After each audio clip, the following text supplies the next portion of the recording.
Welcome to Money Talk with Skylar Fleming, guiding you through the maze of your money. Let's get talking. Hello, everybody. Welcome to today's episode of Money Talk with Skylar Fleming. I'm your host, Skylar Fleming, and today we're talking with my wife, Rebecca, about saving for Hawaii, how we've done it, how excited we are to go to Hawaii. And if you're listening to this episode, you're listening to it while we're in Hawaii. So the past couple of years have been a lot of working and saving and trying to spend wisely on credit cards in order to build up rewards so that we could go to Hawaii as cheap as possible. Then the last couple months have been a lot of research, planning, and also realizing we can spend more than maybe we initially thought because we've been working so hard to save. The money talking points for today's episode are: what's a goal a few years down the road that you can start saving for now? And two, what is a way that you can use credit cards, or how can you use credit cards to make your spending a whole lot easier by using credit card rewards? And join me as we welcome Rebecca on screen here. I'm excited to have her on. She's been on a few episodes before. Welcome, Rebecca. Would you maybe give everyone a brief life update of what you've done over the last couple of weeks? It's been about a year since you've been on the podcast. So what's changed? Has it really been that long? Over a year. Well, hello, everyone. Within the last year, I know Skylar's talked a lot about PA school and our savings for that. And I officially graduated PA school. Wearing a shirt that says physician assistant. And it's from it's like my favorite TV show, Friends. But anyways, successfully graduated PA school last week. And now I'm just studying away and preparing for the board certification exam. So that's, I guess, my big life update, life update. We're in it together. Yes. Are you excited to keep studying? No, I'm so excited to be done studying. Well, way not to sugarcoat it, but yeah, you're excited to be done. I know that firsthand. So great update for everyone. I think it's been about 14 months since you were last on. Our last episode we did was Christmas is Coming, where we talked all about sinking funds. And sinking funds apply a lot to how we saved for Hawaii, don't they? That's true. How excited are you to go to Hawaii? So excited. Like I just said, I'm ready to be done studying. And not only will Hawaii be super fun, but it's like the first time in 27 months that I can go on a trip guilt-free without having to do any studying, because we're leaving the day after I take my big exam. So I'm pumped. Why? How does saving make that excitement so much higher? Like, how much more stressful would this trip be if we didn't have any money saved for it? Oh, it'd be super stressful. And the nice thing is because we have been saving for I bet we started before PA school or right when it started, because I remember being like, we should go to Hawaii. When can we go? When can we go? And you were finally like, what if we go after PA school? And then we shook on it and made it official. But being able to save for the past couple of years for this trip has made it so nice, because not only do we have the money and we can go, but I feel like we can basically do whatever we want. Like, we don't have to, obviously we're within reason and we're watching our finances, but because we've been saving for so long, it feels like we can do whatever activity we want. We could stay wherever we want. We just have a lot of freedom and flexibility in planning this trip because we've been able to save the money and we have the money to do so. Yeah, freedom and flexibility, I think, is the biggest thing for me too. Like, honestly, we've gone on a lot of trips since then, which is kind of awesome that we've been able to save for both at the same time. But those trips, we're kind of watching what we spend. We're being more careful. This one, we're like, here's an activity we want to do. Let's do it. Like, we're just jumping on board. And we were camping because it was cheap and it was like a few days and it had to be within driving distance. And we loved going to the national parks, but I'd say that's been majority of our trips over the last couple of years. And basically all you have to pay for is your park pass, and then the rest is free, which is great. And it was a fun time, but Hawaii's definitely going to be expensive, and we're doing tons of fun, different excursions and activities, which we wouldn't normally do. And so it's exciting to have that option and freedom to do those things. Yeah, and I guess this next question would maybe be a little bit better post-Hawaii, but there's been things that we've saved for over the years. Do you think the hard work that it takes to save money pays off? Is it worth it? Oh, yeah, definitely worth it. I know there are many people who are a little envious that they're not going to Hawaii with us. And it's just like we've said, like you said, and I've kind of mentioned, it's just reduced the stress to be able to plan in advance and save in advance for these trips and for this trip to Hawaii. And because we've also been planning in advance, we've been able to keep in mind like how we can best utilize our money and like kind of find discounts or deals and watch prices a little bit more because we've been planning in advance. Yeah, there was a recent episode that I had where someone said just when you get that little bit of wealth or buffer that you unlock so much flexibility because you can buy in bulk. You can, like you said, wait for the savings to come up on a deal because you know you'll have the money. You're not going paycheck to paycheck buying the smallest quantity because it's cheapest. You're buying what is most affordable when you have that little bit of buffer. Do you think, I keep going back to, what do you think this trip would be like if we just barely started saving 6 months ago? Well, we wouldn't be doing as much or going as long, that's for sure. We're doing 10 days. Yeah. I bet if we hadn't started saving, we'd be looking at more like 5 days, but we get to go longer and do more. And I think it's definitely because we've been preparing and saving for so long. Yeah, I think that looking at trips like this, when you start telling people about them, they think, oh, like it's almost like overnight success type syndrome where you're like, wow, they just suddenly get to do all these fun things. But it's taken years of saving and being intentional with our money to make sure we were putting money away from this. So I think the one thing you have to recognize is that those great big fun trips are built on having discipline over a long period of time. And everyone's going to look at them and be jealous in that moment, but they're not looking back at the things that, like, we went camping a bunch instead of maybe going to an Airbnb and staying longer at a national park or something like that. Well, and I mean, we're also going to plan and save ahead we want to go to New York next fall. And that's only about a year from now, which is less than saving for a Hawaii trip. But because already we're starting to look ahead at that, we've been able to discuss how much we think we'll need and start looking at even just some vague general prices, which will make that trip when it comes up a lot more relaxing and less stressful because we'll be able to save for that as well. So I think it really comes down to planning ahead and being prepared, because then it's easier and you don't have the guilt of spending the money, and you also have more freedom in getting and doing what you'd like to do. Yeah, you're getting right into my next question. So you're fantastic at transitions. How do you recommend people save for these big, fun expenses that are upcoming in their life? Well, I know we've talked before. Sinking funds have been our key thing. I also think it's helpful to kind of like you save, or you have your necessary bills, right? Of like your rent or your mortgage or your utilities or your car.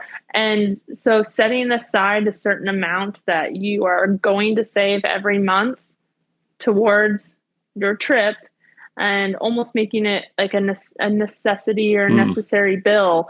And that's how the sinking funds really kind of come into play, but also just making it a priority and being willing to sacrifice maybe in some other immediate gratification expenses so that you can make sure you're setting aside the designated amount that you want to every month so that you're able to build that sinking fund up and have it ready to go for your big trip. Yeah, you're answering all the questions right out the gate, but maybe how do people stay consistent? So they're 4 months into savings, they've done what you've done or done what you've said and made it so that it seems like it's a necessary bill in their budget. They add it in every month, and they're 4 or 5 months in and they're like, wow, I wish I could have some more fun now. How do you stay consistent while saving for things so far down the road? I don't know. I'm a goal-oriented person, so I want to go to Hawaii and I'll save for it. And I know you and I like to plan. It can be hard though, because things do come up and you want to spend money here or there. And I wouldn't say that we've been perfect in it. Some months I'm sure we've saved more or less depending on things that have come up. But that's also nice where the sinking fund has kind of come into play, because we've been able to build it over time while also still saving money for other things or other trips in the meantime. I think also you and I took some opportunities when we had months with maybe extra income or let's say a tax return or some money that's come in that's maybe atypical for your monthly income, to be able to put more towards it so that we could reach that goal sooner. So we had the flexibility to spend money in other areas while still achieving that goal. There you go. You hit it right on the head.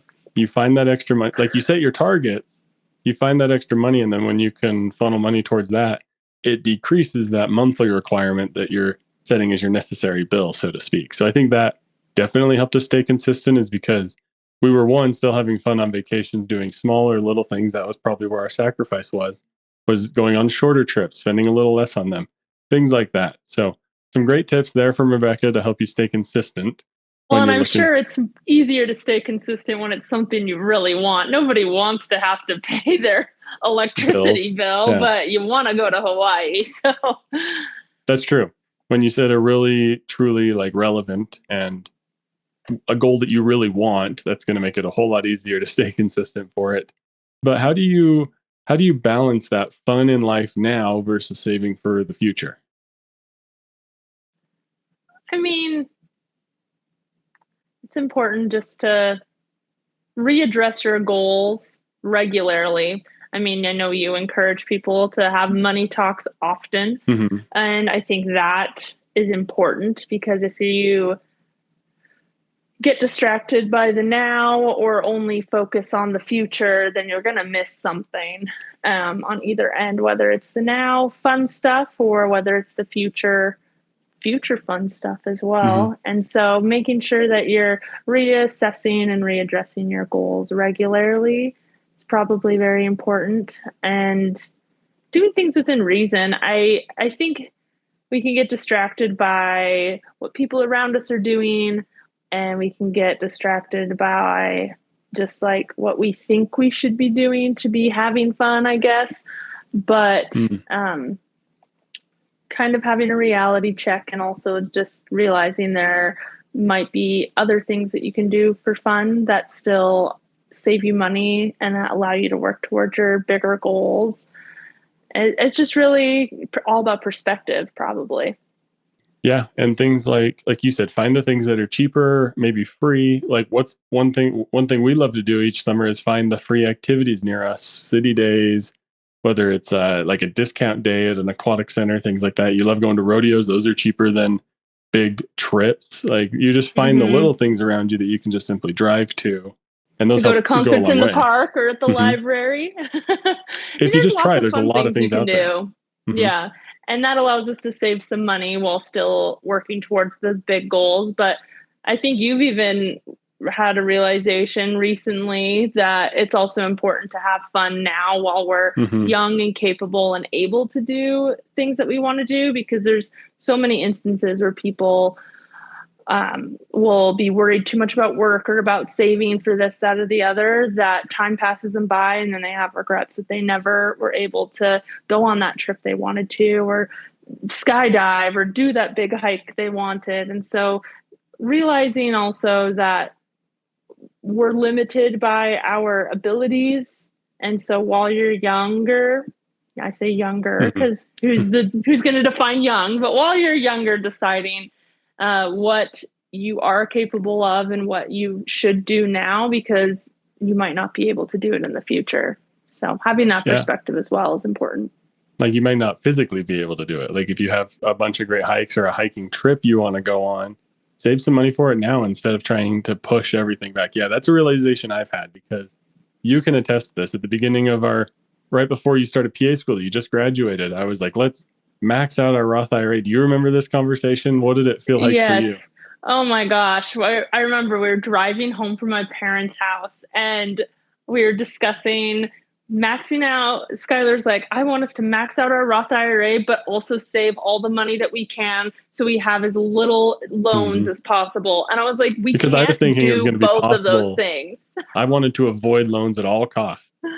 And I was like, it is not possible. Those are two different goals. PA school and having no loans is a now, while maxing out the Roth IRA for our retirement is a future. And I know, obviously, we've talked a lot about how you have to, if you invest in your retirement younger, it builds and grows Hmm. faster. So you do want to start younger. But I was like, within in 2 years, if we have to make that little bit of a sacrifice to decrease our student loans, that's what we're going to have to do. And so that's a great example of the balance between the nows and the future, and having to make some compromises, but still being able to accomplish those goals. And now we're going to make more money and max out all our Roth IRAs. It's And coming. You'll be happy about that. It's coming.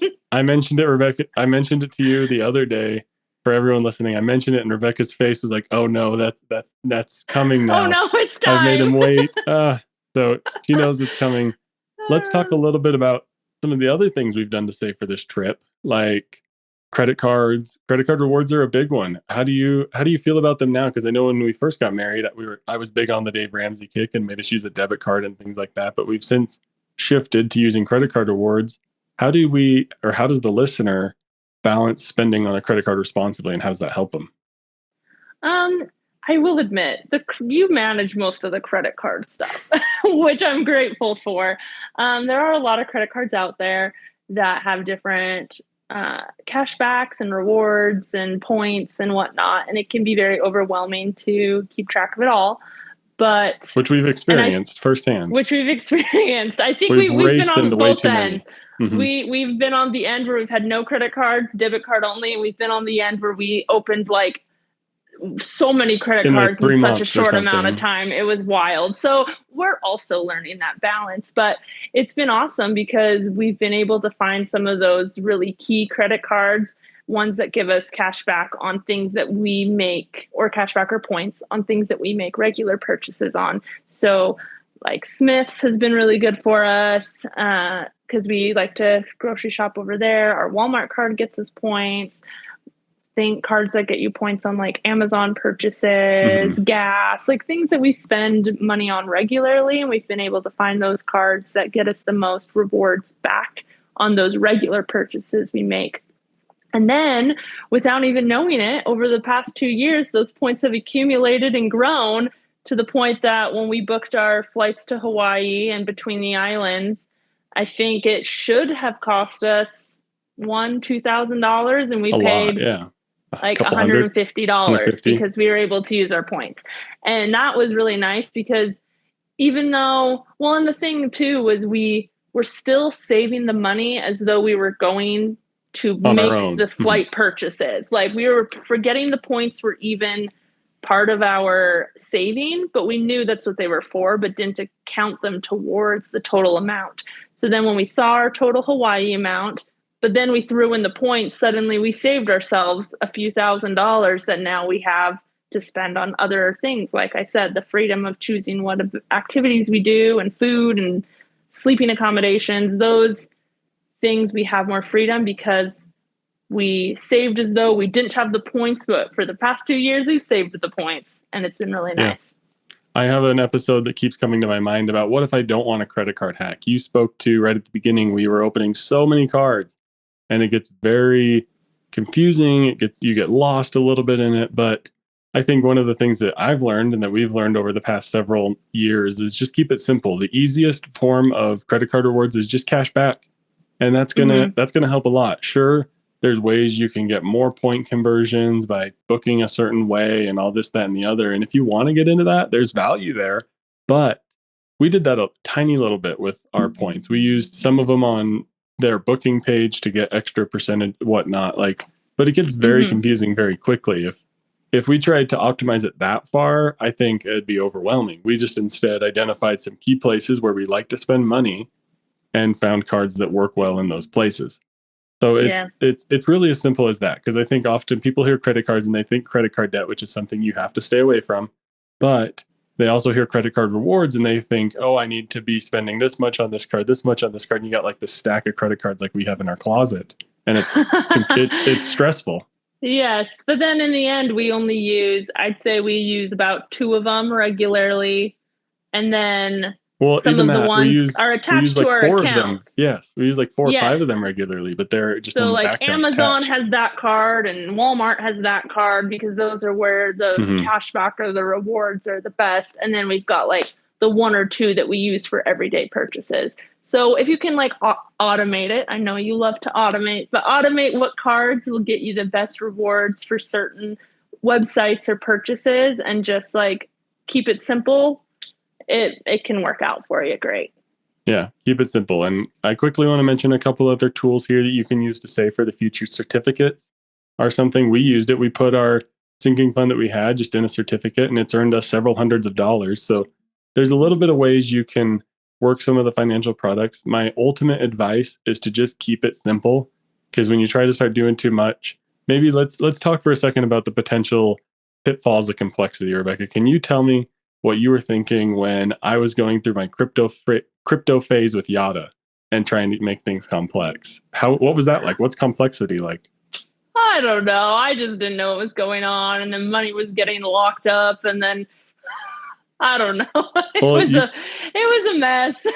I've gone through my complex phase.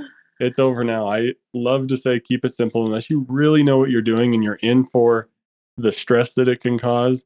And this will rest your mind a little bit, Rebecca, but we're glad we're out of Yada, because Evolve Bank and Trust, I'm pretty sure, has gone under, and Yada is like completely locked up. People can't get any of their money out of it, which would suck if that was your primary account. So that's why you keep it simple with the high yield online banks, with your local credit unions, things like that, because then it's so much easier. Let's wrap it up here talking a little bit about marriage, fun trips, things like that. What if someone is married? So let's go to us several years ago. What if someone's married, they're having a hard time having money talks with their spouse, and it's leading them to not be able to do fun trips? Like they don't ever have money for that. How do you kind of break through that money talk hurdle? I would say, kind of like I mentioned earlier, making it just a regular habit of talking about money. Because as you talk about it regularly, it will become easier. I will say that in the beginning of our marriage, and occasionally still, but less frequently, there are tears as That's we okay. have to navigate some difficult conversations and differing opinions and differing goals.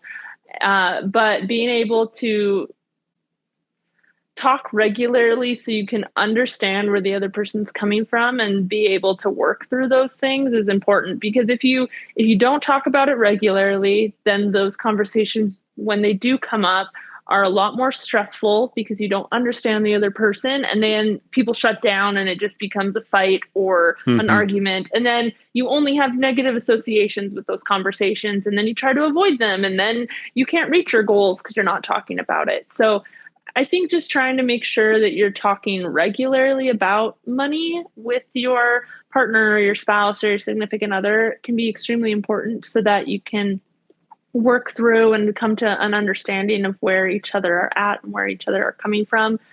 Otherwise, you'll never be able to tackle those bigger and more difficult conversations. And then you will miss out on saving for trips and doing fun things because you're not able to work on those goals together. Well, even if you're not talking about money, you're going to miss out on those little trips like we've done over the past 4 years. You'll miss out on those little trips because those can still be somewhat expensive. They're several hundreds of dollars in total cost. So having regular money talks, I love it. That's a great place to leave this on. Did you have any other thoughts that you'd like to share, that maybe notes you had down to tell people about saving for big trips? I think we've mostly talked about it. Just don't be afraid to set Talk goals. about money and set goals. Yes. Plan ahead, talk about money.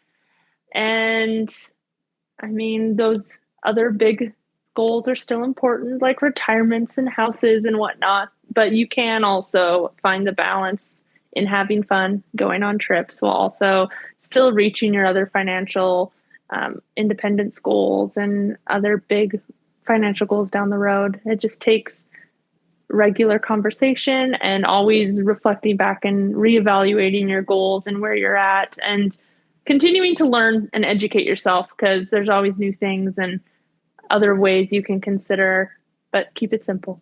Don't overcomplicate it, but continue to learn, because I know that in our couple of years, I guess it's been, okay, I don't know why I think we've only been married 2 years. In our 4 years of marriage. You've been in PA school for 2 years. Yeah, that's it. I have learned a lot about money. I know you've learned a lot about money. Our money conversations and money strategies have definitely changed entirely, and will continue to change as different things come up. But that's what's so great about it. You can continue to learn and grow and reach the goals you want to and go on fun trips like Hawaii. Yes. And other ones future down the road. So I'm sure we'll New have you York back on, City, Rebecca. Switzerland. Yeah. You're excited. I'm excited I know. too. I got one final question for you here. What is one thing you wish you would have known sooner when it comes to money? Probably how to make my money work for me a little bit more. I know when we got married, all my money was sitting in a checking account, and I thought that was pretty good. Yes, no, but it's not. I have learned a lot. And I mean, we started pretty young. And so I'm grateful for that. But knowing how to make your money work for you, and even just like simply a high yield savings account, credit card rewards. I had like a simple credit card from my bank, could have had one that was maybe earning me some more money. So just like simple ways that your money can work for you and benefit you. So it's not just sitting there doing nothing. And I've learned a lot about that, and luckily got started pretty soon. Fairly young, but I think it's something that intimidates a lot of people and really could benefit a lot of people if they were willing to just understand a few simple things they could do to make their money work for them. Love it. Learn how to understand how to make your money do what you want it to do sooner. That's a fantastic note to leave it on.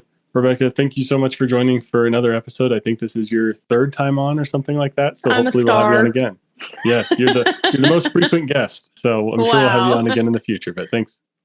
Great. Thank you.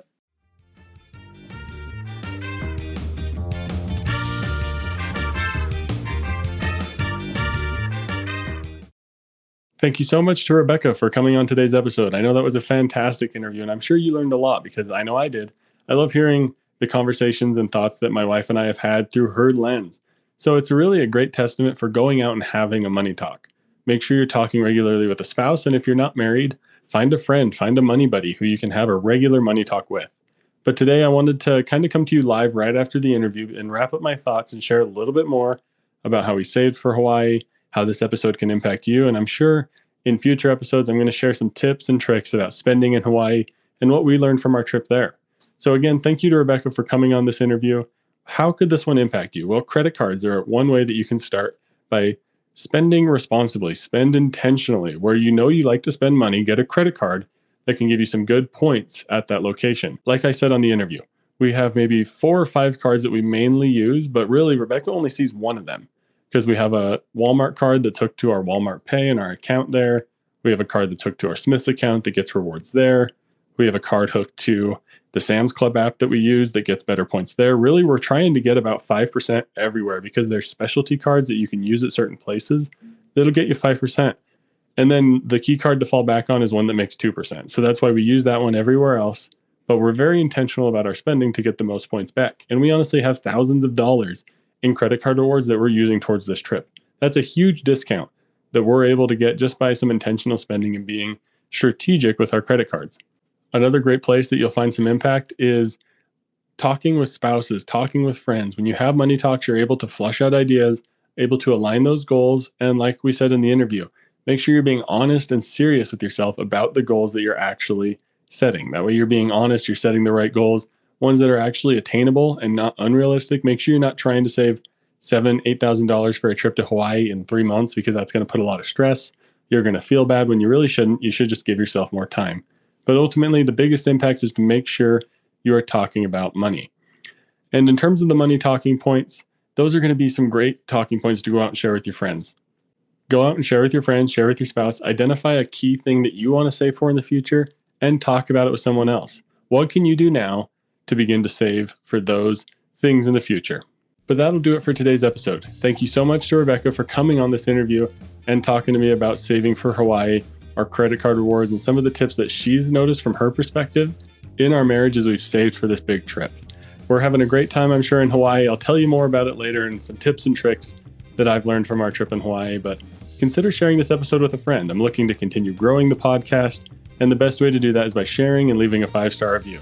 So whatever you're listening on, navigate to the app, click 5 stars, and I would greatly appreciate it. If you have any questions, of course, my email is in the show notes. I'm happy to answer any questions that you might have. And who knows, I think it might be a great idea after talking with Rebecca, maybe if you and your spouse want to come on the podcast together, we could talk through a financial situation that maybe you're trying to talk through together, and I could help coach you along the way, maybe help you see both sides of the perspective and help you out a little bit if there's something you're a little bit stuck on. I'm always happy to have anyone on the podcast. So if you or someone you know would like to come on and would be a good guest, shoot me an email and let me know. But thank you for listening to this week's episode of Money Talk with Skylar Fleming. I'm your host, Skylar Fleming. Have a great week. Thank you for listening to Money Talk with Skylar Fleming. This show is provided for informational and entertainment purposes and may not be specific to your unique situation. Please be sure to do additional research before making any financial decisions.